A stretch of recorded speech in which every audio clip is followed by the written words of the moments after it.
Hey there, party people. Welcome to Honest Trailers Commentaries, the show where we talk about the honest trailer for Donnie Darko. We also show you some deleted scenes, respond to questions from viewers like you, and tease next week's honest trailer, which is going to be a big old doozy. With me today for this small little doozy is Joe and Lon. How you guys doing? Pretty good. It's a totally regular size doozy. It's not any smaller than our usual doozy. Don't undersell it. An appropriately sized doozy. Yeah. Donnie Darko is a film I hadn't seen since maybe college or something. It's been a long time. So this was fun to revisit. I liked some things, I didn't like others. What's your guys' general take on rewatching Donnie Darko? It was a fun revisit because, I haven't seen it in ages, but in the time period where I did see it, I saw it a lot. So it was weird. It was like revisiting a college pal that you haven't seen in years, but you were inseparable for like 3 years, and you always went to the quad together, and smoked cigarettes. I still like it. I think it fun and weird. And what a soundtrack! Yeah. Well, Lon, go ahead. You next.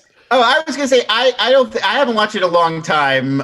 Probably when that director's cut came out on like DVD and Blu-ray. I think I watched that and was like, "Oh, I don't like this as much," and it kind of left a funky Darko taste in my mouth. And I sort of thought back that, I used to like Donnie Darko when it came out, and now I'm sort of soured on it. But going back and revisiting the original theatrical cut as we did for this trailer, I enjoyed it again. I mean, definitely there are some moments that land kind of weird all these years later, and I think a lot of other movies have kind of riffed on a lot of what it was doing, so it maybe doesn't feel quite as fresh now in 2020. But I still had a lot of fun. Great, the cinematography is great. It has like a really cool look, a lot of good needle drops. What a fun way to use Patrick Swayze. When you're looking back on his career, he had so many different modes. You could drop Swayze into so many different kinds of movies and roles, and he would nail it. And this is just a great, opportunity for him to stretch his wings and play like a villain and like a creep. And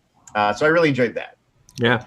Yeah. Well, I don't know if everything worked at the same high level. I did think it was fresh in the sense of like the mix of genres that it was playing with. I do think doing like the teenage melodrama and the kind of coming of age story and the sci-fi time travel stuff and the like semi horror elements, Stranger Things kind of tries it, but it's all very, I don't know, it's too Spielbergy and PG to really do that effectively. Things is as glossy as the decade itself. Yeah. So I think that this did have like a freshness for me. And then I do recall this being the first film, for better or worse, that I watched, and then I went online and I researched the theories. I don't remember any other movie before that sending me to the nascent internet to type in like ending of Donnie Darko explained and reading Angelfire.com. This site will have some answers. Oh, they have little animated fire gifs. Yeah, spinning skulls, so you know it's legit. Skulls. Sign the guest book. I did. I signed my favorite theories in the guest book. I remember looking this one up, and then when that director's cut came out, I remember I initially liked it because I was like, aha, answers and what the man thinks his movie is. Interesting. And then I got out of that phase and was like, no, I liked it better open-ended. But there was a while where I was like, yes, put the pages from the philosophy of time travel on screen and put them in my body. I like lore. Yeah, I mean that it really robs it of its magic. It's not even like Richard Kelly doesn't have like a good, cool idea. Like I'm fine with what he came up with, and if that worked for him in organizing it all, great. But it really robs the movie of what makes it cool, which is the kind of the mystery and the abstraction of it, to put it into like terms like, well, here's exactly step by step. It really kills the pace and the tone and the tension too. And also, I like the fact that there is this real ambiguity that runs through the whole movie right up until the end. That is, are we just seeing Donnie's illness manifested? Like, is he troubled and he's having these visions and hallucinations, or is this really happening and he's stuck in some sort of weird time loop? I like that, and the more explicit director's cut, here's everything laid out for you, kind of ruins that, because it's like, well, no, this is happening. Here's this book. It explains it. It reminds me of the Batman vs. Superman director's cut that added more explanation for what we were watching, but didn't necessarily make the film better. Was it director's cut or was it an extended cut? I forget. The ultimate cut or whatever that was. I don't know. It's not an official like Snyder cut, like hashtag approved, but it is an extended. I believe it is more like Snyder's original vision for Batman v Superman. This, though, I know you like the ambiguity, but I do think that this would also work or be served as like a miniseries. I think that there's enough ideas in here to do a 6-episode miniseries that did go into those kind of like sidetracks on the philosophy of time travel and what was going on with Frank and stuff like that, where you could have pieced it all together without resorting to Alta Vista. And I think that would have worked as well. Yeah, I mean, I think you could, because you could do both. You could continue to complexify the world building and the sci-fi and the sort of cosmology, but then you could deepen our understanding of Donnie and what he's going through. And that's the problem with the director's cut, is that it's one-sided. It's just, here's the same amount of character stuff and drama and like a lot more explanation of the sci-fi. Like, that's what I don't think works. But if you did both, if you made us understand Donnie on a deeper level than just like angsty, kind of horny, confused, then I think you could also deepen the sci-fi mystery both and have it be satisfying. I agree. Yeah. Let me ask you this, Spencer, before we get into it. If it was a miniseries, does every episode end with Mad World or only the final episode? I'm pretty sure that's the intro. And then it has a skip intro button, but when you try, it says no. No. No, man. You really got to feel this, like internalize this. Let this Take happen. This to heart. All right. Let's watch our trailer for Donnie Darko, the theatrical cut.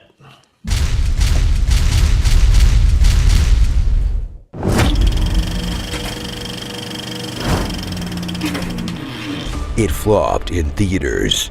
It barely made sense the first 3 times you watched it. But if you're a film nerd of a certain age, or a furry with a dark side, then you love Donnie Darko. Yeah, pause. I think, Joe, your initial pass on that was something like, if you're like a film YouTuber, like that poster is behind you. Mm-hmm. Right? Like it's next to your stack of DVDs. It's in your DVD set. It's 100% in your collection. You've got Frank the Bunny's Funko. We all know it. It's somewhere back there.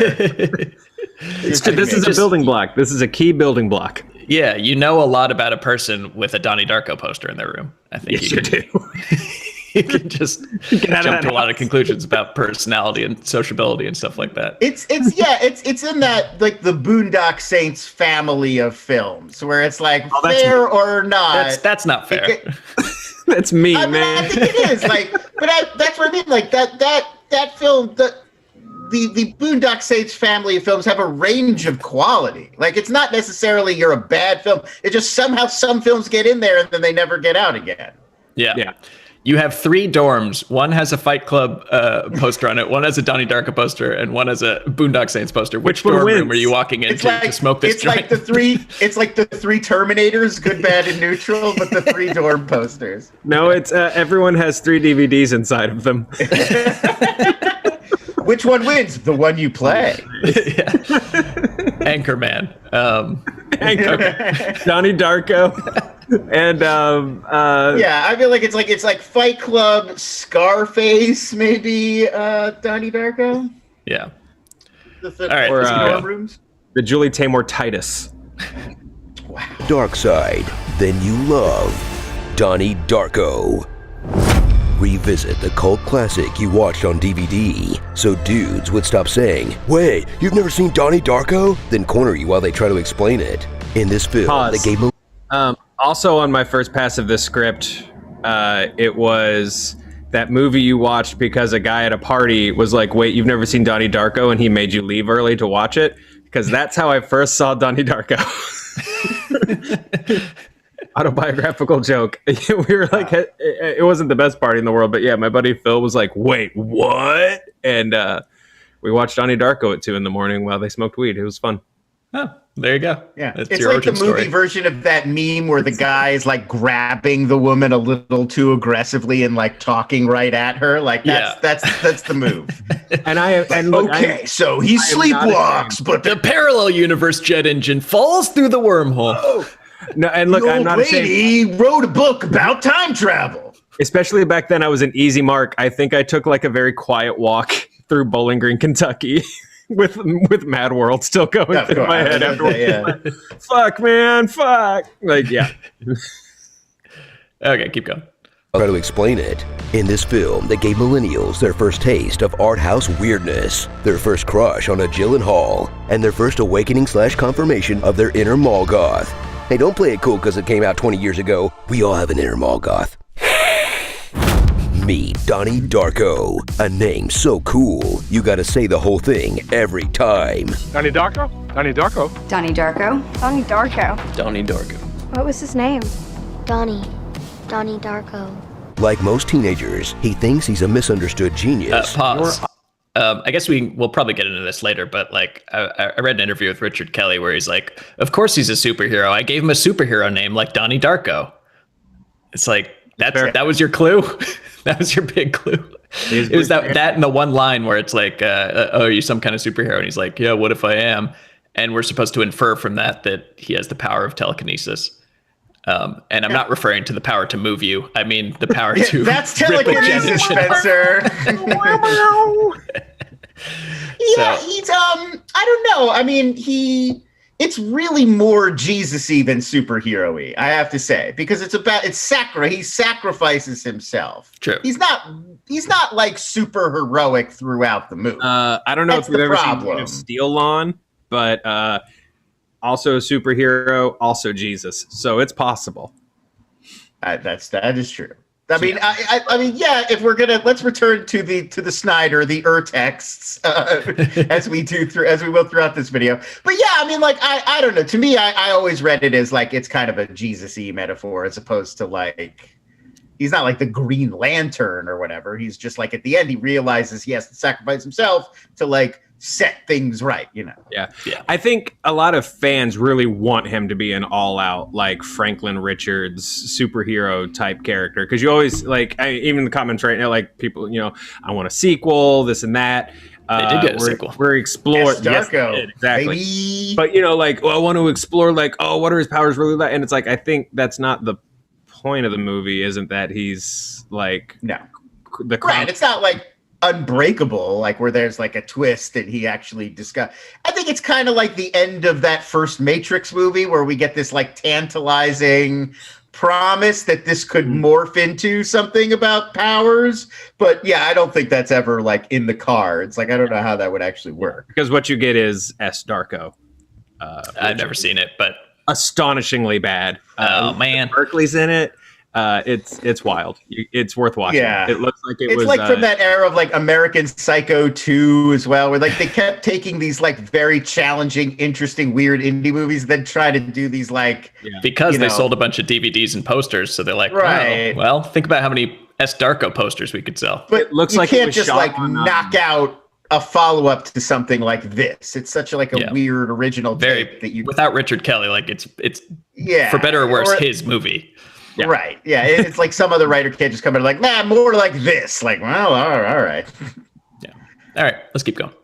He thinks he's a misunderstood genius. Your Iowa test scores are intimidating. Damn it, Donnie. Why do you gotta get so smart on us? Who's so special, the fate of the entire world revolves around his choices. But unlike every other teenager, he's right. Cause Donnie doesn't just blow grown-ups' minds with his knowledge bombs. You can't just lump things into two categories. Things aren't that simple. He's also a superhero stuck in a parallel universe who needs to send a duplicate jet engine back in time through a portal with the power of telekinesis, or reality is doomed. Okay, so none of that is shown in the movie per se, but if you watch the director's cut and pause it during the excerpts from the philosophy of time travel, it's pretty obvious that, hey, wait, where are you going? Come on. Hey, don't you want to go back to my dorm and listen to that Mad World song? I've got more theories. Return to the Pause. 80s. I mean, I do think that you can watch this without fully understanding the mechanics of it and just realize that this is a troubled kid who has to learn to grow up and take responsibility for, on a worldwide scale for some and to avoid some kind of cataclysmic event. But they do not give you the tools you need to understand how or why that's happening in the film itself. And that's kind of what I'm saying. Like, I think this works a lot better this way, like where it's purposefully like there's no clean answer provided in the movie. Like, you could certainly develop theories. And as you can see, like, Richard Kelly had put more thought into it and had his own way of working it all out. But no, I actually think the mystery is what makes it interesting. It's like the explanation's not nearly as satisfying as just this story about this weird, crazy, sort of inexplicable thing that happens. And you get it enough to get the emotional through line, I think. Like, in the theatrical version gives you enough to where it's like, here's why Donnie makes the choice that he makes, and it's important for him to do it. Then that's it. Beyond the how does it actually happen? Like, Well, because they're the people that do break down the how it actually happens. I mean, okay, when you know that, you can watch it with fresh eyes, but then you see that it's a real Rube Goldberg machine of a plan, like between Frank getting him to do X, Y, and Z to make sure this exact perfect thing happens. When, I would have given them the notes. Just simplify. Just, make it a little simpler. Just tell him he's got to be here at this date, or like protect this person from dying, or make sure this person dies. A line like that would have helped go a long way. But I agree that I don't think it would have had the life it has if there wasn't this mystery and all this vagueness for people to puzzle through. Yeah, for sure. He had to be ignorant of his destiny, I guess. Yeah. I don't know. Yeah. I mean, it in a way, I think it's that same kind of. It's a little bit like Lost. Like the earlier parts of the show were just more fun because it didn't all have to like work out. It could just be like, here's a crazy thing. Here's another crazy thing. Here's an even crazier thing. And then when we get to the end and we're like, yeah, but whoa, who were those other people on the outrigger? And they have no idea. Like, that's disappointing. But at the time, it was super fun and exciting. I sort of feel like Donnie Darko's like that. Like, just keep throwing me weird, intriguing stuff. I don't ever need it to like, oh, here's who Roberta Sparrow was, and here's how she knew what she knew. Like, okay. Yeah, it was enough for me that she was a teacher at the school, which was kind of like they had just enough flavor that it's kind of interesting. Right. It's like, oh, there's this weird connection, and there's this other weird connection, and that gets us here, and then like, let's move on. I don't need it to. And even weird you little don't need Roberta Sparrow origins.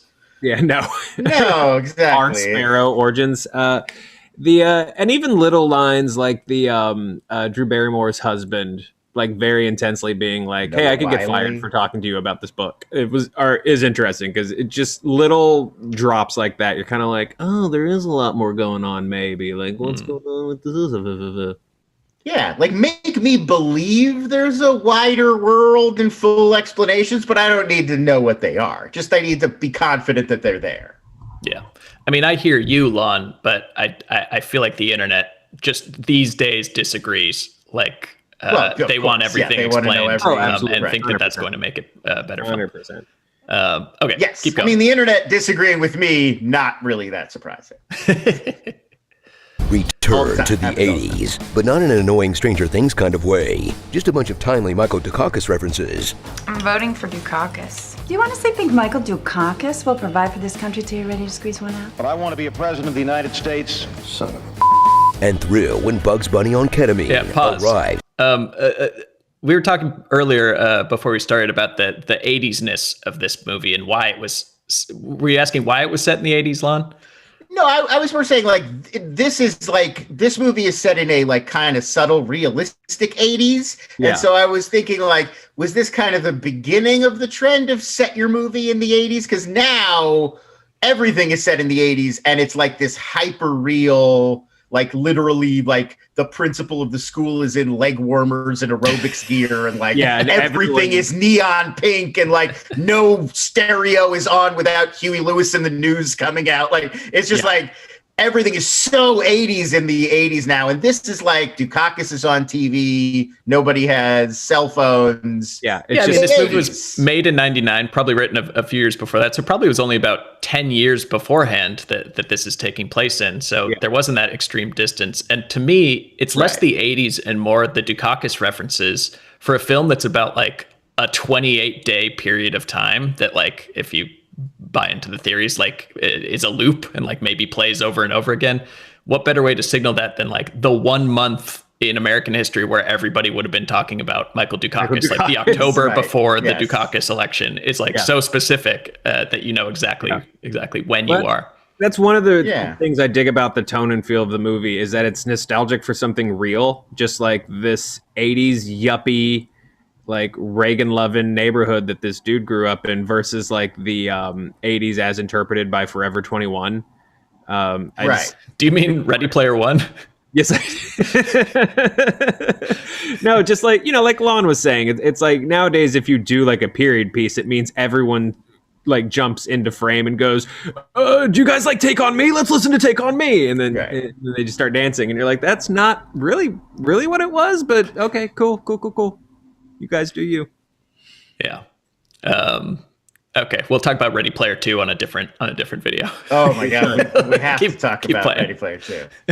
And thrill when Bugs Bunny on ketamine arrives to give Donnie 28 days to save the world. That is when the world will end. Then, like most kids Lon, his age, waits until Lon objected that he doesn't sound like he's on ketamine, and to that I say that's what the world sounds like when you're on ketamine. So I guess it could have been more explicit. Okay, like yes, I was like, well, he's more sounding like Xanaxed out to me than like ketamine. These are the kinds of notes, everybody. That it sounds like you're watching Bugs Bunny while on ketamine. Yeah, that's what. Like, let me tell you about. Sound like. Yeah, I'm like, let me tell you about these specific drug side effects, Spencer. Let me step in. That was my only thought. Is like that's that. Yes, that is what the world. Your interaction with the world on ketamine would be like that, but it doesn't. That's not what a person on ketamine sounds like. That was my only clarification. They mostly throw up on the door of a cheesecake factory, but that's a story for another time. The K sound is funnier than Xanax. Like ketamine is punchier in the joke than Xanax, so I'm for it on that level. Yeah, K sounds they're funnier. Right. It's a rule of comedy. Leo Cook. It starts with a K. It starts with a K. It's funnier. It's different than other letters. All right, keep going. Is when the world will end. Then, like most kids his age, waits until the last 6 hours to do anything about it. His time is running out. We gotta go. To fulfill his destiny, he'll need help. I will say this about his two dumb pals. Nothing fantastical happening to them the entire movie, and then all of a sudden at a party their buddy Donnie runs up to them. They're having a good time, maybe drinking a beer, and he's just like, the world is going to end, we have to go. And they're just on their bikes, man. No questions asked. I think everyone should have friends like that. I guess that was like an 80s thing. It's like the E.T. friends also, where it's like, guys, we gotta protect this alien. Get on our bikes. All right, no questions asked. Sure, whatever you say, man. I have nothing else going on. It's the 80s. I got done using my video games. Literally, we have to go to an arcade. There's nothing at our house. We like, let's just get on our bikes. Might as well follow Donnie. See where this takes us. Yeah. Okay, keep playing. Running out. We gotta go. To fulfill his destiny, he'll need help from Patrick Swayze, trying his hardest to make you not like him. Is that all the gusto you can muster? I said good morning. Still like him. Firefighters discovered what has been referred to as a kiddie porn dungeon. Okay, fine. This messy English teacher who loves drama. Sit next to the boy you think is the cutest. This cool girlfriend who falls asleep at the beginning of Evil Dead. That's a deal breaker, fellas. And Seth Rogen before he'd smoked the edges off his personality. Didn't your dad, stab your mom? This is really hard to watch. I like your boobs. It's horrible. He's never had a dab. I love that. I like your boobs is Seth Rogen's first ever lines on screen. And then you'd point to him and be like, yep, that's the big star. That's the guy who we'll still be talking about. That guy's gonna be big. Where's Mullet Guy now? I know. Where is Mullet Guy? That's not Danny McBride, right? It's like a slight mullet. It's like a like a turtle poking its head out of its shell mullet. It's Jay Baruchel really figured things out after things got better for that guy.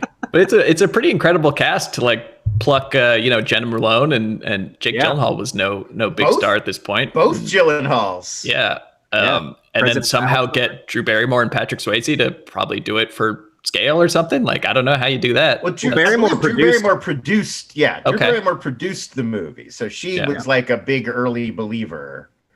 I was like, I want to play this terrible, terrible teacher. Yes, that's the role for me. Yeah, she should have been fired. No matter what. I mean, she's like straight up bullying her students. Like, she's a bully, and like she's picking on the new kid, especially, which is like, don't do that. Yeah, but it's all because they're like they have to get Donnie in place for his destiny. That explains every character quirk and weirdness. It had to be that way, which is convenient. It's like she's like the Dead Poets Society teacher, but not inspiring, just like weird and overly intimate. Like, doesn't make you want to read poetry, just kind of gets into your business. Yeah, she's just standing on the table and insulting us one by one. Right, yeah. She's not reading, "Oh, Captain, my Captain." She's just yelling at It's a roast. We had a teacher in high school that was really into trying to like connive students into kissing, and that teacher's never good. I didn't know that was a type. Avoid. Yeah. It's a real Kissing Booth 2 kind of scenario where it's just like, should all be fired. This entire administration. I don't want to go back. Okay, keep going. It's horrible. Give that man a dab. Fast. Oh, that's better. So bust out your skeleton shirt and throw on some Tears for Fears for the ultimate cult classic. They got buried because October 2001 was a bad time to release an airplane crash movie, but it's so unique and open-ended, you can go deeper into your own theories with every rewatch until you finally grow out of it and take on the real challenge, making sense of the creator's other big movie.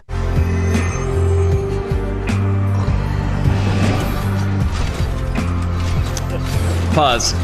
This is my PSA to just ask you to watch Southland Tales if you can.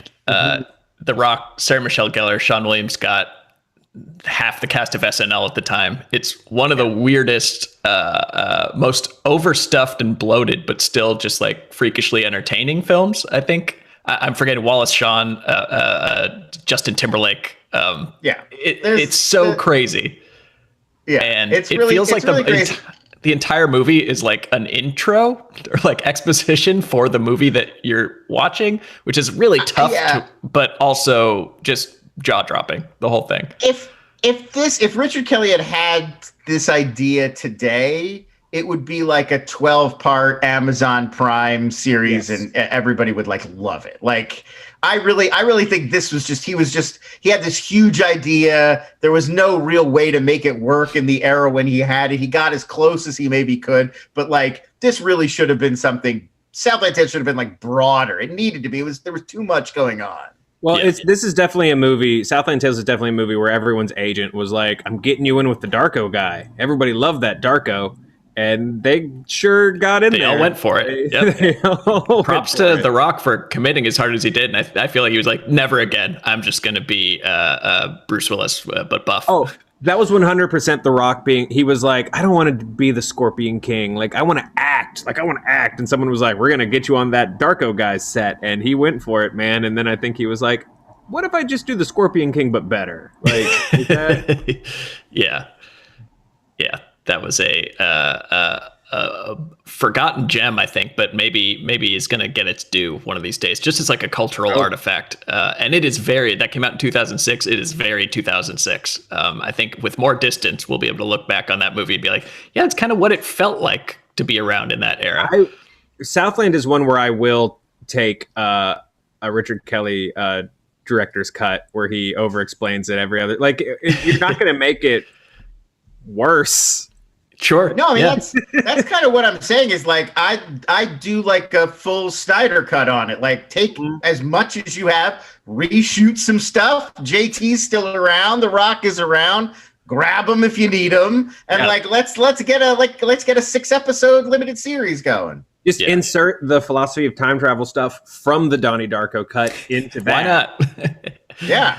Yeah. Who knows? Who knows? So everybody send me a book report on Southland Tales by next week. That's your assignment. HBO Max needs content, all right? Yes, After you've got Godzilla versus Kong, you're going to need something else. Content for the content gods. Yeah. All right, keep going. Content. Now this is deep. Starring Donald Glower.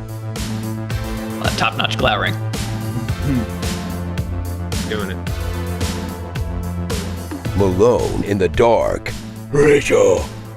S. Darko Origins. Patrick Shady. Never been dismissed. Put the bunny back in the box. Nothing but respect for my president. It's been 84 years. She's a Karen queen. Cuties. Available now on Netflix. Beavis and Butthead. When the edible hits.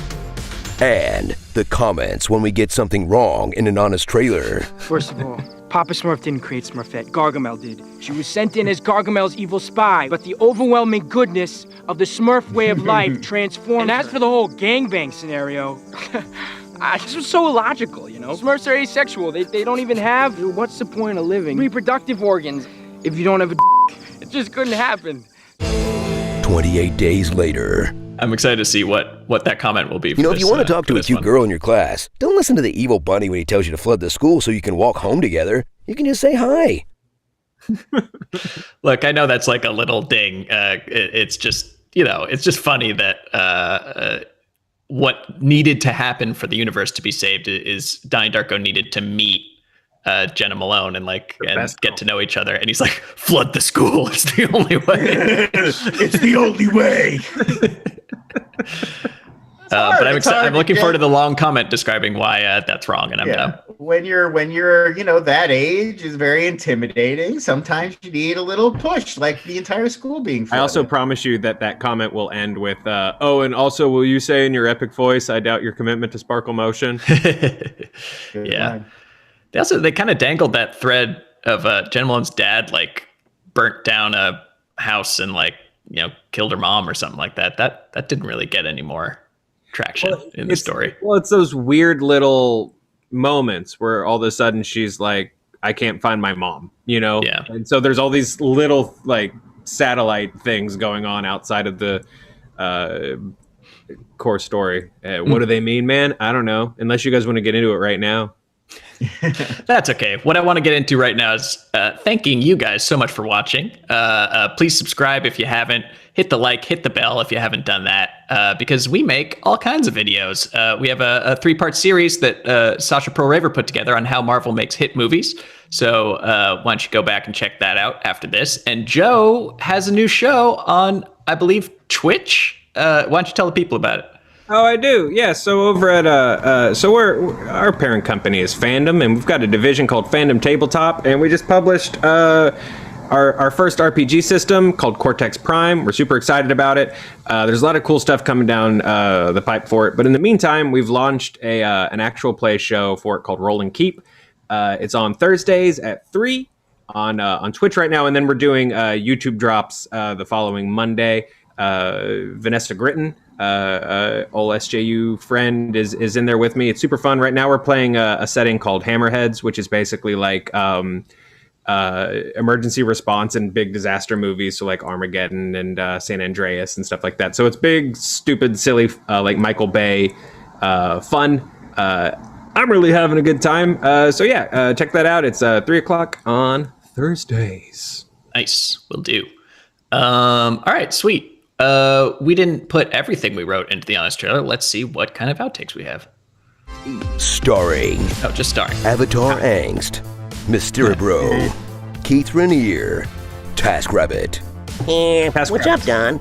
Beats, Bunnies, Battlestar Galactica, PT A-Hole, the same character in every movie. Bleak to the Future, the massive engine that could. Teenception, Pastimes at Ridgemont High. I really liked that one. That's pretty good. TaskRabbit was Lon. I think that was you. That one got a big old chuckle from me from this living room. Yeah, that's pretty solid. Well, you know, he's a rabbit and he's a sighting. I tried for a long time, by the way, to come up with a silly rabbit blanks are for kids joke. Trips are for kids. Right. Trips are for kids. Loops are for kids. Like I couldn't get one that I was like, that's the one. So I didn't include it. But it really felt like there should have been something there. Yeah. So close. Well, comments. Now's your chance to shine. What should that have been? Hit us up. Hit us up with yours. Speaking of comments, we got some questions for us. Adam Hulbert writes, how do you compare time travel rules of Darko compared to other time travel movies? I think it's interesting. I find it pretty interesting once you do the reading, that it's like there's this one vessel from this or one object from another dimension falls into this other dimension, and like you have to bring it back or get rid of it to like close the time loop. That like it's this anomaly of like the jet engine that is has splintered things off, and they're going to kind of divert from there. Like wasn't it that J.K. Simmons show you were telling me about, where it's like the parallel spy universe, because like there was one a little bit, but split. Yeah. Counterpoint is the show. It's, I believe, now on Amazon Prime. So everybody, Counterpart. Check it out. It's awesome. But that one also is still made. Like what I think is interesting about Darko is it's kind of this naturally occurring phenomenon in Donnie Darko, and you can like understand it and like work within it. But that's what I think is so interesting and how it differs from other time travelers. It's not like an inventor coming up with a way to travel through time. It's like a natural process that we could try to like figure out and understand. And what I kind of dig about Darko, and correct me if I'm wrong, I very well might be, but there's not multiple timelines and multiple universes like as say like Avengers Endgame or the Spider-Verse or something like that. There's like normal reality, and then these splinters happen, but they're unstable. Like they live and die like very quickly. They collapse very quickly under their own like life cycles because they're not supposed to exist. So I'm getting that right. Yeah. I mean, I do think that there are technically like it is a parallel universe that happens when this phenomenon happens and like splits off. There becomes this like, but it's like this pocket universe that only lives for 28 days, and then they get the thing back to where it's supposed to be, and then it disappears.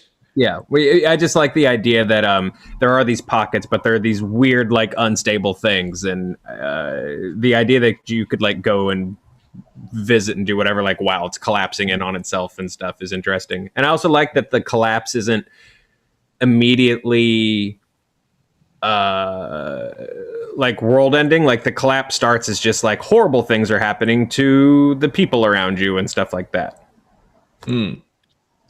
Yeah, I'm not sure what we don't really get to see like what the end of the world looks like. I mean, there's that like cloud.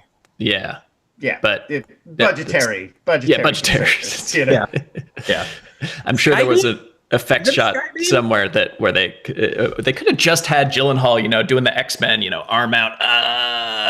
Yeah, I'm glad we avoided a lot of like Magneto holding the helicopter. That's out of my head, Donnie. Yeah. Next question. Brent Jarrett writes, who should play Donnie if they make a miniseries? Oh, he says if they do make the miniseries, as if is that something being talked about? I don't believe it is. I think based on what you were saying, like if they did make a miniseries, right? Like if we had our druthers, who would be a good young. I'm going Sholo, the kid that plays Miguel in Cobra Kai. He's real good. I think he can. He can put a hoodie up and glare like very well. Okay, glare right along with the best of them. I don't really know actors that young. I sort of feel like this is your chance to like find some new up and coming, like it doesn't have to be one of the kids from Riverdale, like find some new guy. I think I agree Donna, with you. make it Donna Darko, like let's mix it up. The character's so associated with Jake Gyllenhaal for me, it's hard to imagine anybody else. And like he's a fairly ageless person. Just put it in like junior college. I don't think you just have it still be Jake. Yeah. Yeah, Donald. He would go by Donald. You go by Donald at that point. Donald. Still ranting about Smurfette to his Don Darko. Yeah. Break room now. But set it in 94 and he's got big Jinko jeans on. Yeah. All right, this has been a good time. Thank you guys for watching. Thank you for your questions. Our hint for next week's Honest Trailer is it was something we may have briefly mentioned in this week's Honest Trailer commentary. So you'll have to go comb back through that and see what it's Southland Tales. It's Southland Tales. You got us. You asked for it, you got it. Southland Tales. Thank you, Lon. Thank you, Joe, for watching or for hanging out, and thank you guys for watching. We'll see you next week or tomorrow on SJU. But this has been Honest Trailer Commentaries. Bye-bye.